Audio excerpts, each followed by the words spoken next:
So we're in 1 Samuel 21, and today we're beginning a section of 1 Samuel in which David is in exile from Israel. That's what these next few chapters chronicle. David has become a wanted man, and we've been seeing that develop over the last few studies, and now it's gone full-blown, and there's figuratively a price on his head, as it were. Scholars place David at being 20 years old when all this starts. That he, as of this chapter, in chapter 21, he's 20 years old as he's going out and under this exile.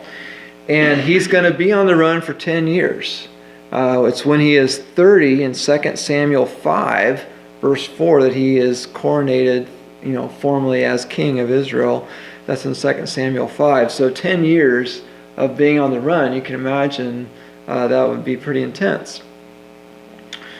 When we think about his youthfulness here, also being 20 years old, it's going to help us maybe to give him a little bit of break here as we see him make some bad choices in our chapters today. Make some good ones too, and make some bad choices as well.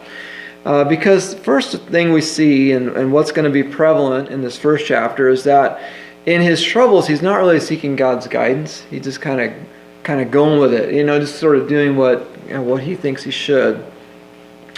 And as a result, the first mistake that we see him make is that he puts other people at risk. We'll see that in chapter 21, verse 1. Let's go ahead and read there. It says, "Then David came to Nob, to Ahimelech the priest. And Ahimelech came trembling to meet David and said to him, 'Why are you alone and no one with you?' David said to Ahimelech the priest, 'The king has commissioned me with the matter and has said to me, let no one know anything about the matter on which I am sending you and with which I have commissioned you, and I have directed the young men to a certain place. Now therefore, what do you have on hand? Give me 5 loaves of bread, or whatever can be found.' The priest answered David and said, 'There is no ordinary bread on hand, but there is consecrated bread, if only the young men have kept themselves from women.' David answered the priest and said to him, 'Surely women have been kept from us as previously, when I set out, and the vessels of the young men were holy, though it was an ordinary journey.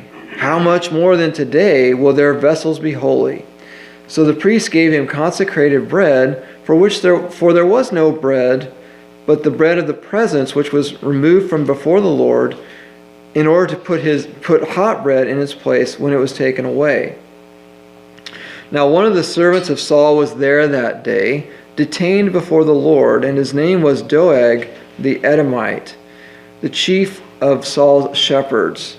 David said to Ahimelech, 'Now is there not a spear or a sword on hand? For I brought neither my sword nor my weapons with me, because the king's matter was urgent.' Then the priest said, 'The sword of Goliath the Philistine, whom you killed in the valley of Elah, behold, it is wrapped in a cloth behind the ephod. If you would take it for yourself, take it, for there is no other except it here.' And David said, 'There is none like it. Give it to me.'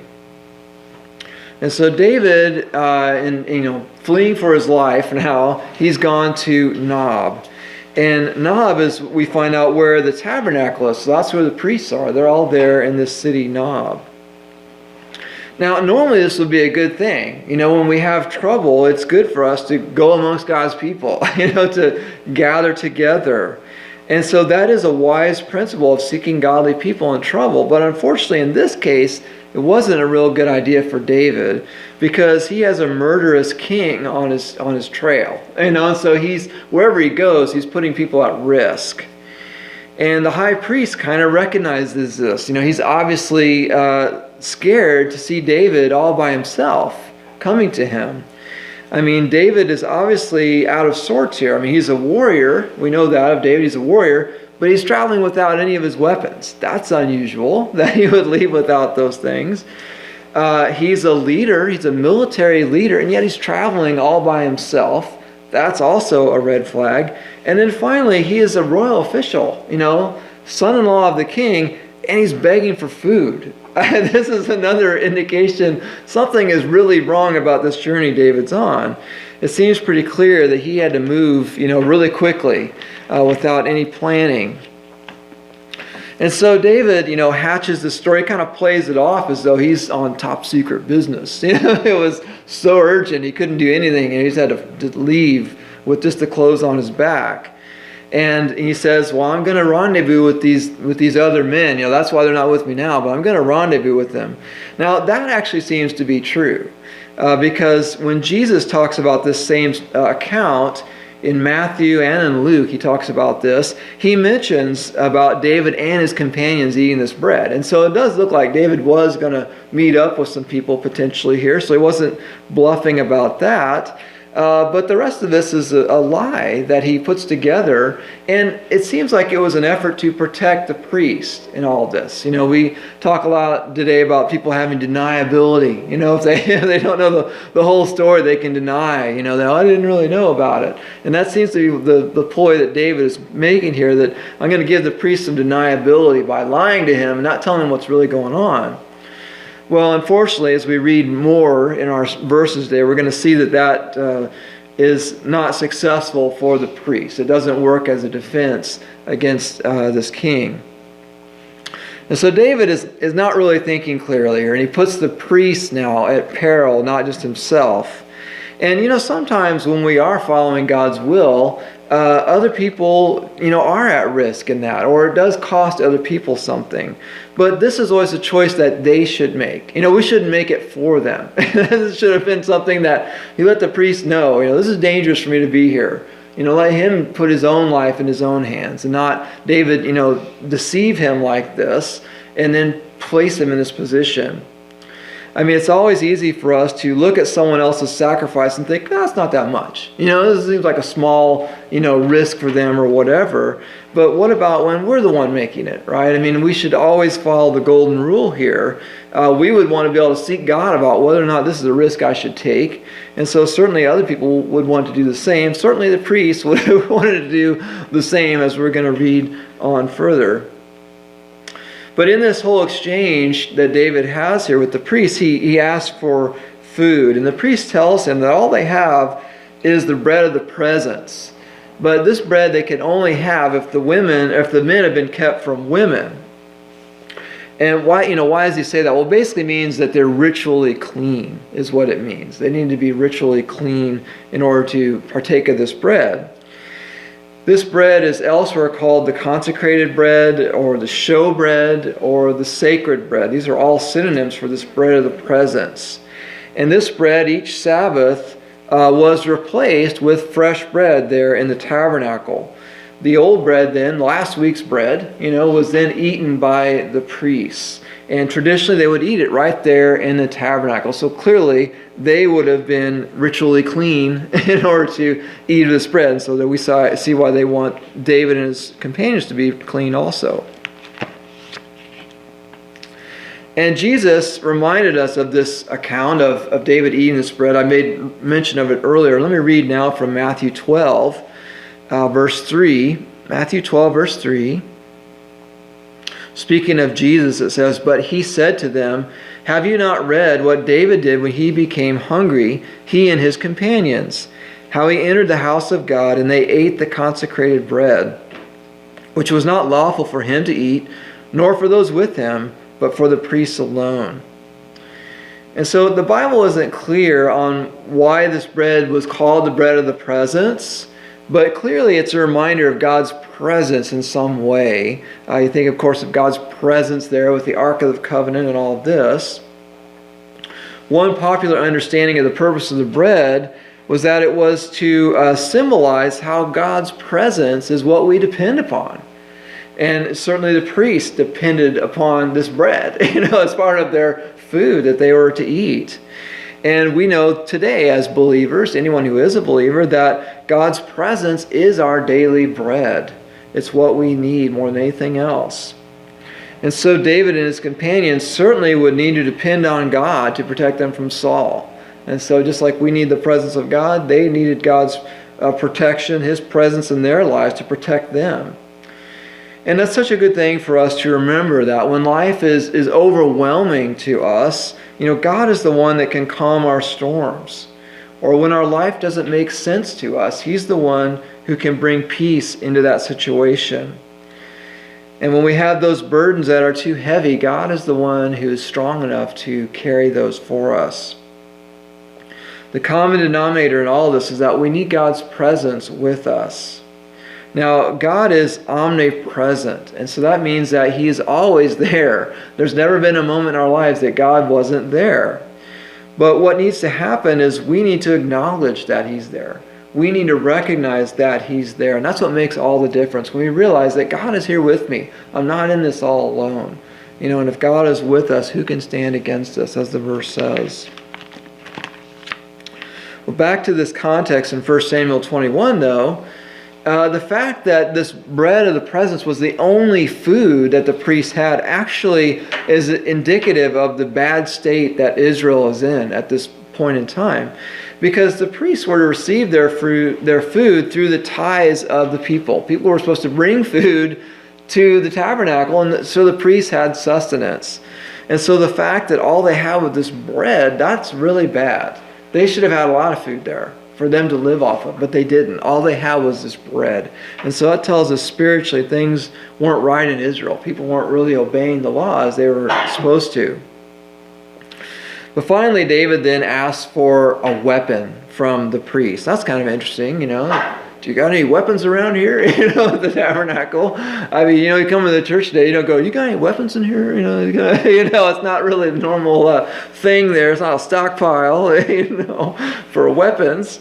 But in this case, there was a weapon there. And it's not mentioned why Goliath's sword was there at the tabernacle. We assume really it was kind of a trophy for the nation.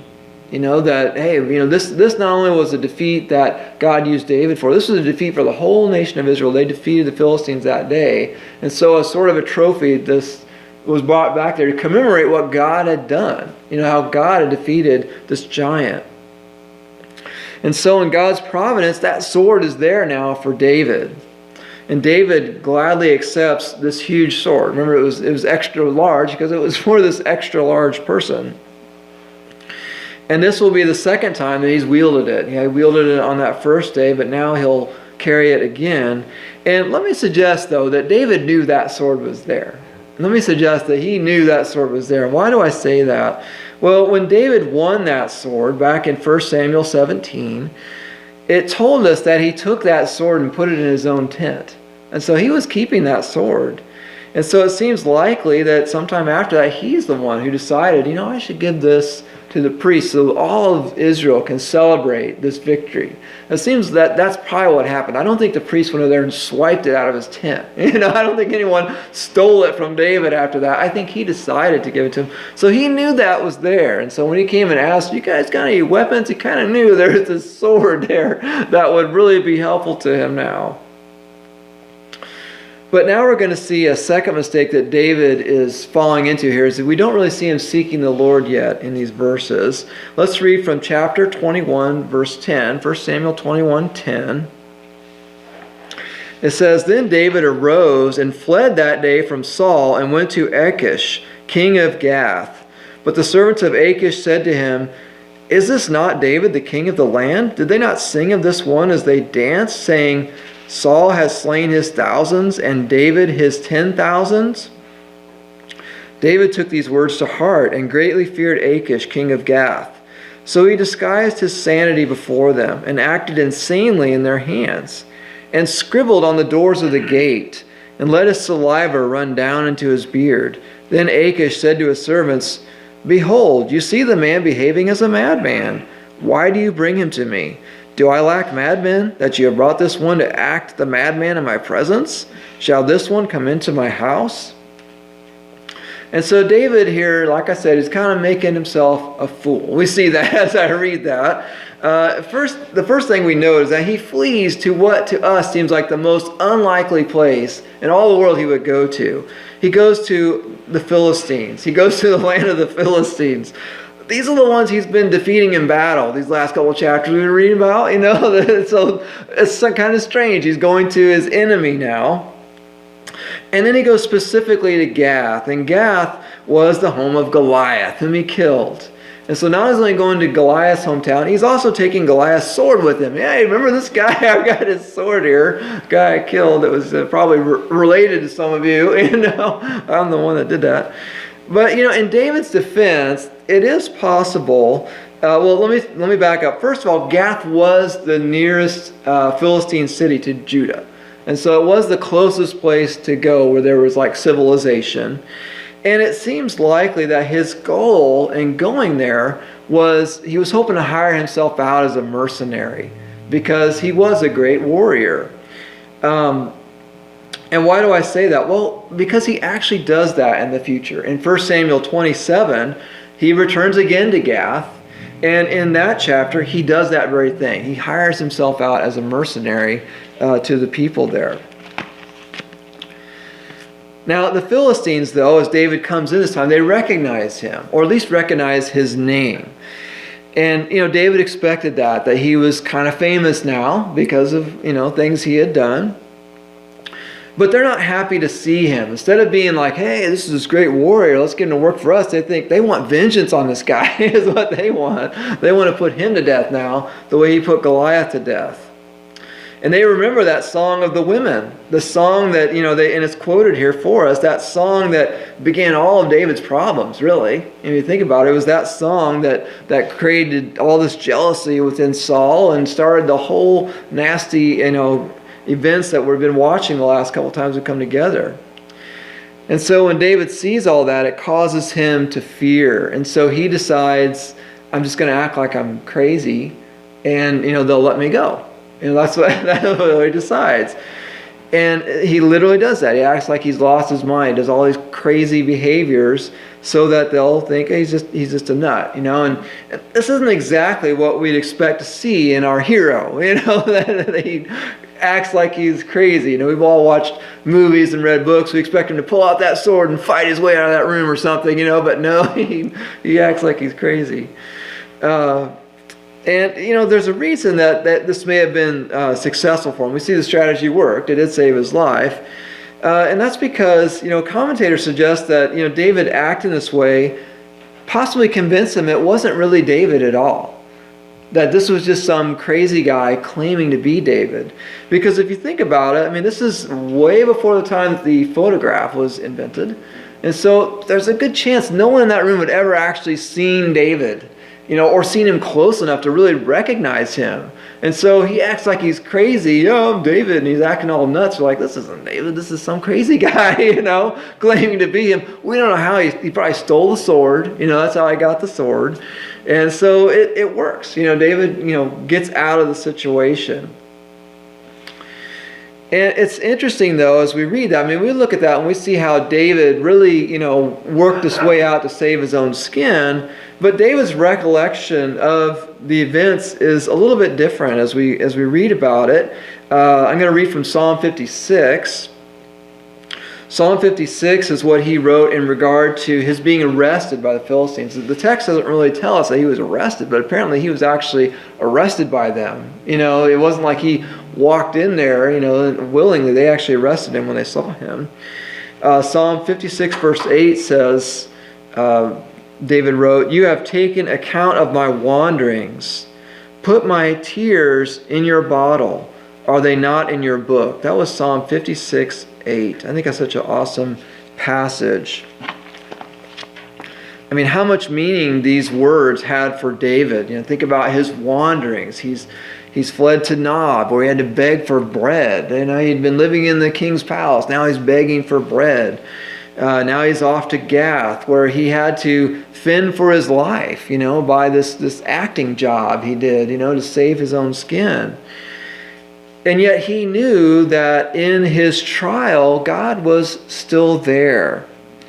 His sojourn, as it were, was not hidden from God, but it was accounted by God. Like God's keeping track of it. Yeah, I know what's going on. I know exactly what's happening to you. And in fact, his tears that he shed were not in vain, but this idea that God had bottled those tears is so awesome. What a picture of God's care for us. You think about a time of grief or mourning or whatever that would evoke tears in us, and to think that God would bottle each one. We don't count how many tears we shed, but God bottles them. These things are true of us today, that God cares for us just like this. Our trials, when we go through our trials, we're not alone out there in the wilderness, though it may feel like it, and sometimes it does feel like it. But it's not true, because God is there with us. And your tears, your frustration, your anguish is just as precious to God as David's was. David was, he was the king of Israel, but no more special than we are. That God thinks of us in the same way as he did David. And so never forget that those wanderings that we go through at times, they're not in vain, especially for us today as Christians. They're not in vain. God is using those wanderings to perfect our faith. He's using it to sanctify us, to make us more like Jesus. Now, sometimes difficulties come into our life, and it's a corrective action of God. We're beginning to stray, and so he brings a trial in to snap us back, to help us get back on the right path. But, there's a lot of times that difficulties come into our life, and it's not because we're doing anything wrong. In fact, it may be because we're doing everything right. And God just knows that this is a tool that I'm going to use in order to bring about that sanctification. For some reason, that growth can't happen other than going through some time of suffering like this. And so be encouraged that those times are not in vain, and God is there. But David also wrote Psalm 34 as a response to all these events we've been reading about. And this is after he has been set free from the king's presence there.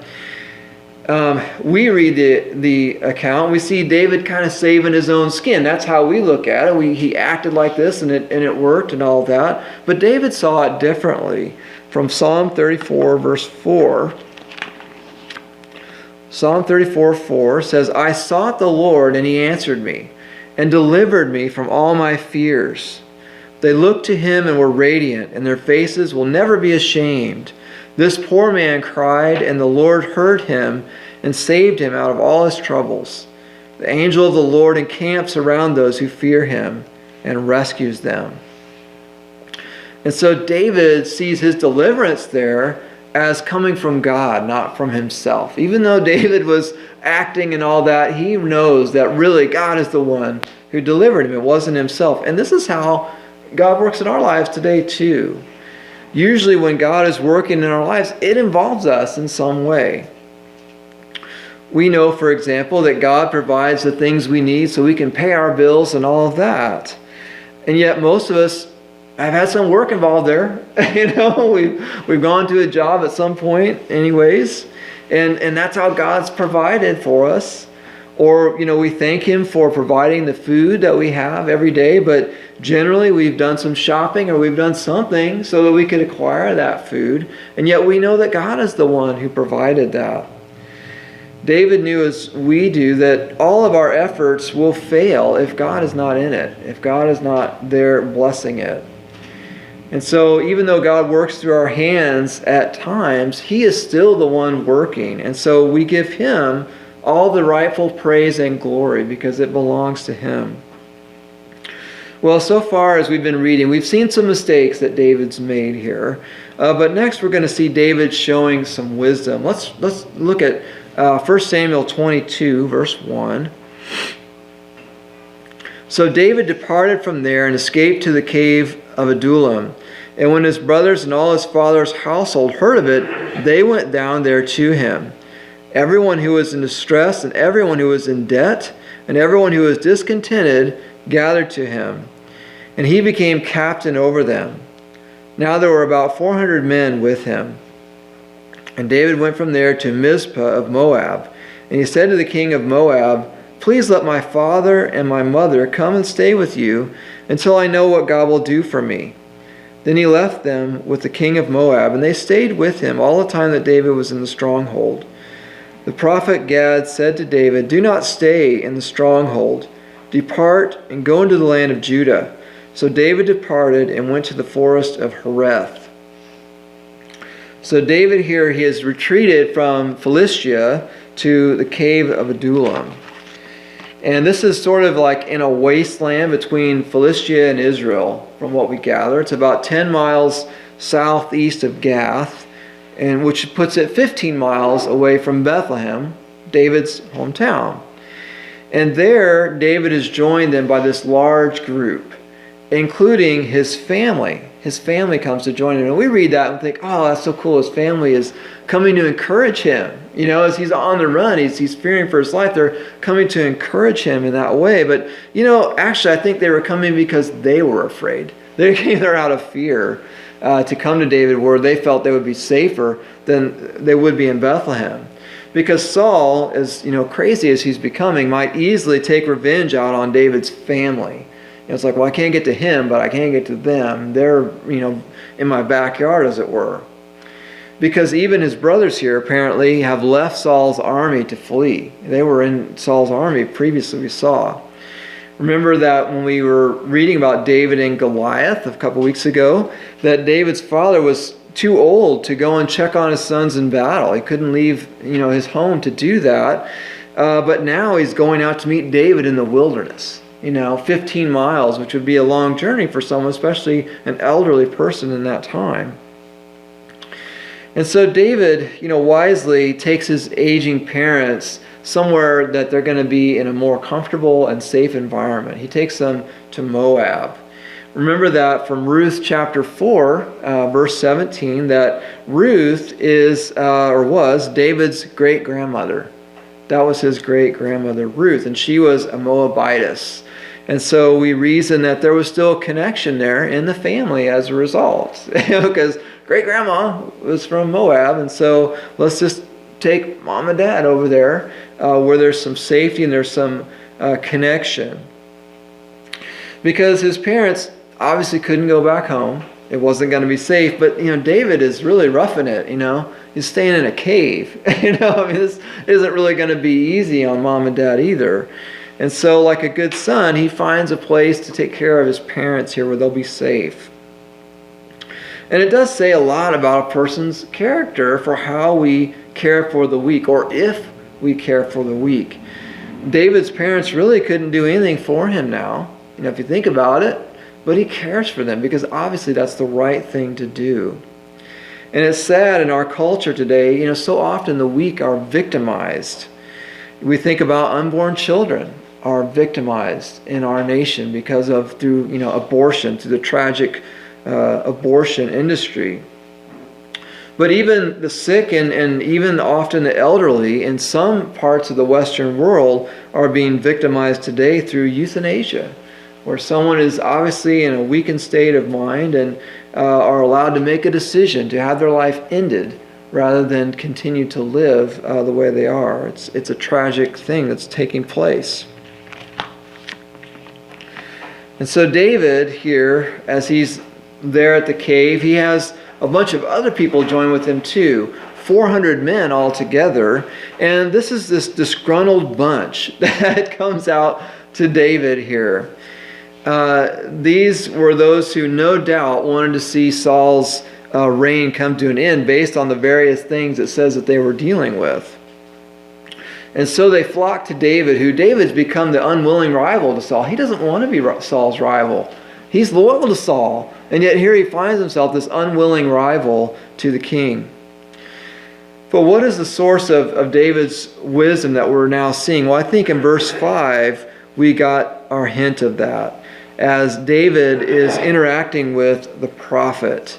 The prophet Gad has joined with David now. That's really cool. He's got a prophet in his company. And the prophet has a message for David, and that's go back to Judah. That's his message for him. David's been wandering all over, but he needs to get back to his own land, is what the prophet's telling him at this point.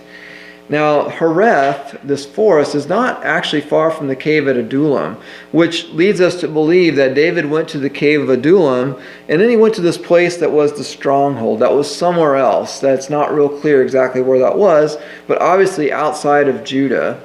And so now David is being told to go back to Judah. And maybe that stronghold was vulnerable to attack. We don't know what was the deal, what was wrong with it. But clearly, God wanted him there in Judah. David already is showing proper submission to God through his prophet.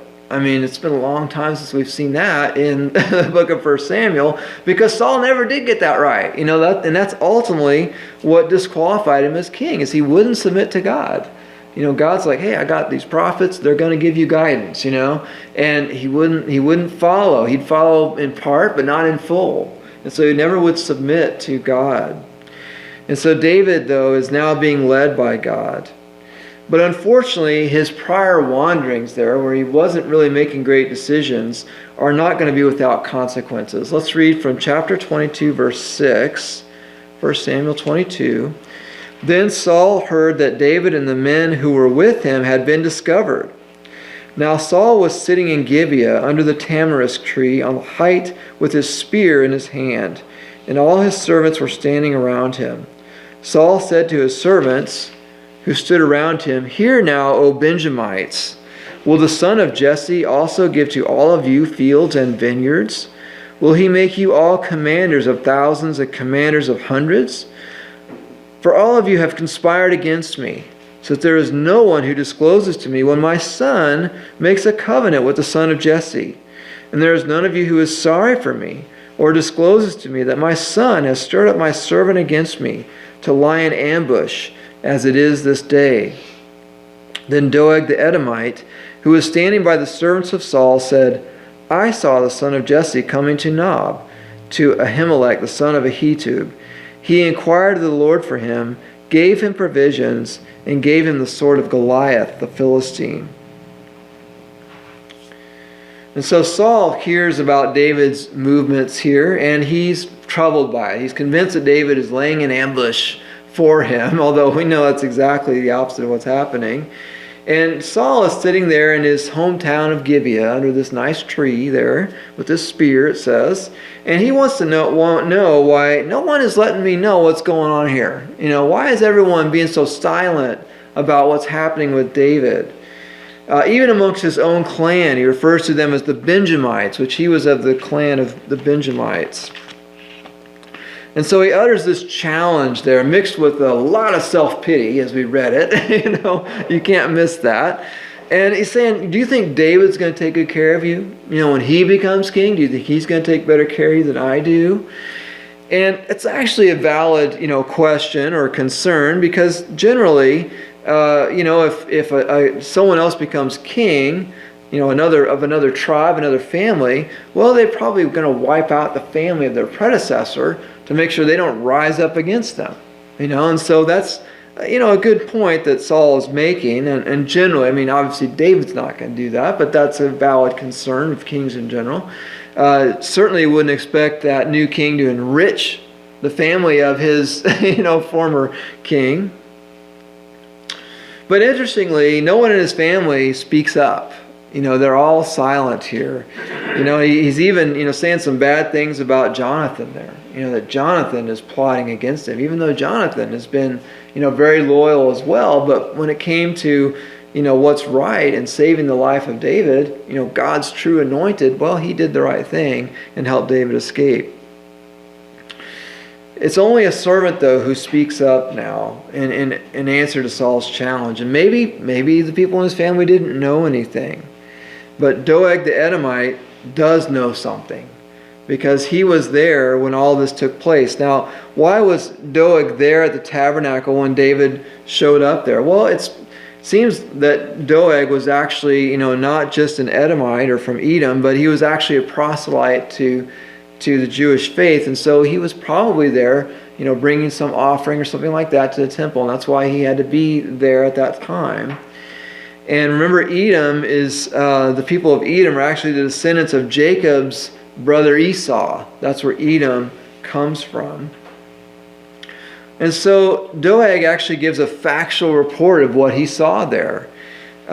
He seems to add something, though. He says that he inquired of the Lord. Not only did he give David a sword and all this and food, but he also inquired of the Lord for him. And our text didn't tell us that, but actually in verse 15, a little bit further, the priest agrees. Yeah, I did inquire of the Lord for David. And so Saul now is going to launch a full investigation into this situation. Let's read a little more. 1 Samuel 22, verse 11. says, Then the king sent someone to summon Ahimelech the priest, the son of Ahitub, and all his father's household, the priests who were in Nob, and all of them came to the king. Saul said, Listen now, son of Ahitub. And he answered, Here I am, my lord. Saul then said to him, Why have you and the son of Jesse conspired against me, and that you have given him bread and a sword, and have inquired of God for him, so that he would rise up against me by lying in ambush, as it is this day? Then Ahimelech answered the king and said, And who among all your servants is as faithful as David, even the king's son-in-law, who is captain over your guard and is honored in your house? Did I just begin to inquire of God for him today? Far be it from me. Do not let the king impute anything to his servant or to any of the household of my father, for your servant knows nothing at all of this whole affair. But the king said, You shall surely die, Ahimelech, you and all your father's household. And the king said to the guards who were attending him, Turn around and put the priests of the Lord to death, because their hand also is with David, and because they knew that he was fleeing and did not reveal it to me. But the servants of the king were not willing to put forth their hands to attack the priests of the Lord. Then the king said to Doeg, You turn around and attack the priests. And Doeg the Edomite turned around and attacked the priests. And he killed that day 85 men who wore the linen ephod. And he struck Nob, the city of the priests, with the edge of the sword, both men and women, children and infants, also oxen, donkeys, and sheep he struck with the edge of the sword. And so, really ugly account here that we're reading. I mean, Saul launches this investigation. He calls in, though, not just the accused, which would be, Ahimelech. He calls in all the priests to come to this meeting, which was the first sign of trouble. Why did all of them need to come? And it's also an indication that Saul knew ahead of time what he was going to do here. It wasn't like he just impulsively said, kill them all, He actually was planning on this. I mean, that's why he brought all of them in there. It seems more likely. And so he questions Ahimelech, but clearly he's not seeking answers, is he? I mean, he doesn't really want to hear what Ahimelech has to say. Ahimelech offers reasonable, truthful answers. Why wouldn't I help him? I mean, he's your son-in-law. He's the captain of your army. He lives in your house. I mean, I have every reason to trust this man is doing what he says he told me he's doing.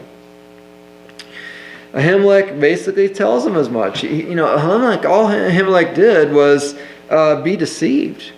He was lied to and merely gave, this man his own sword back and some bread. I mean, that's really what he's guilty of here.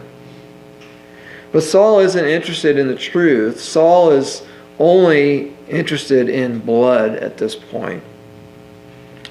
And, we see a lot of hypocrisy like that in our world around us, even today, where someone is questioned, not really because the person asking the questions wants to understand the facts, but because they want to really assert their own opinion or even their own will, upon this other person.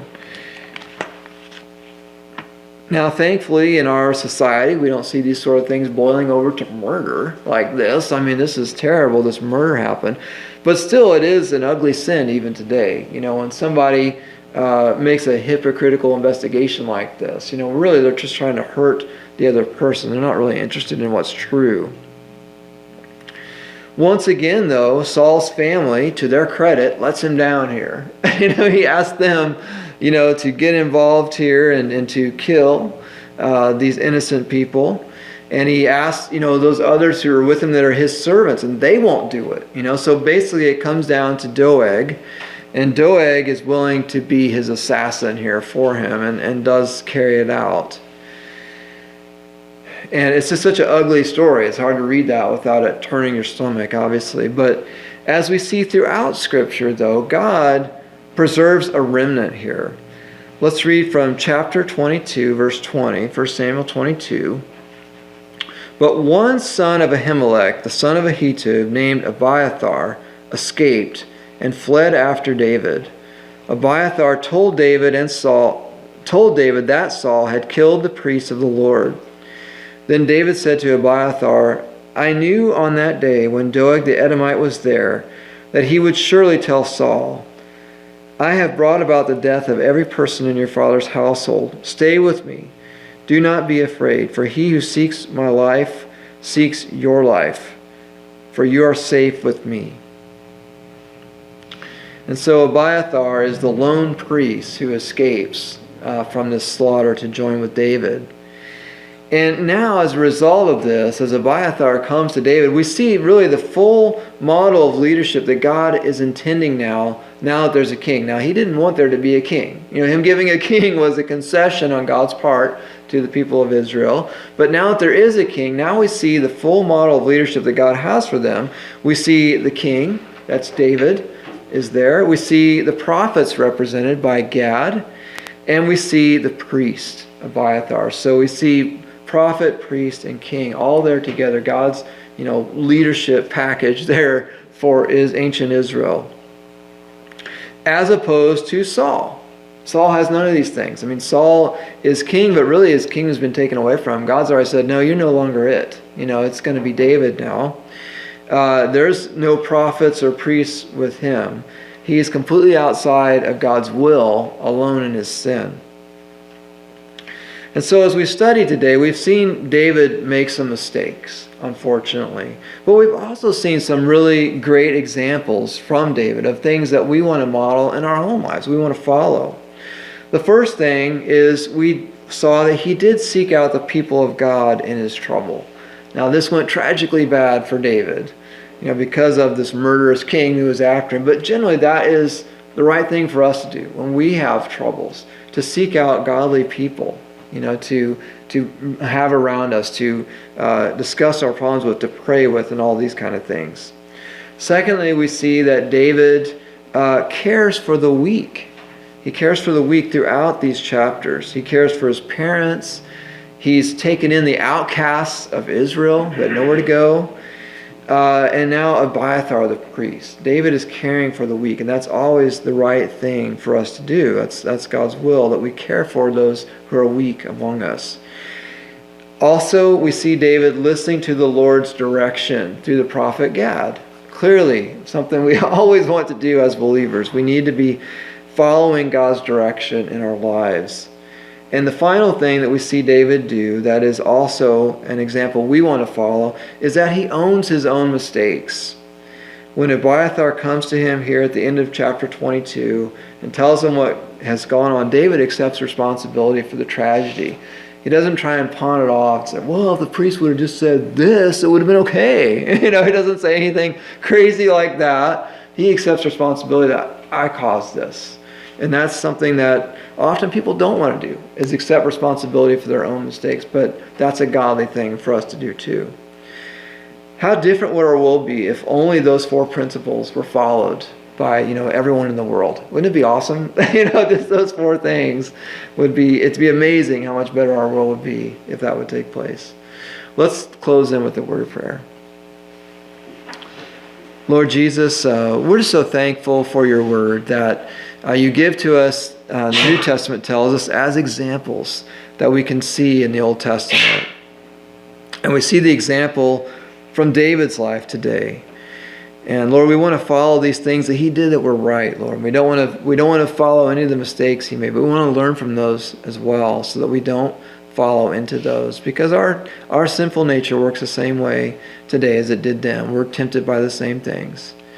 And so, Lord, we're just so thankful to you for your goodness in our lives, for your leading in our lives. We pray for that leading, that wisdom, that protection this week for all of us and all those who we're thinking of right now. In Jesus' name, amen.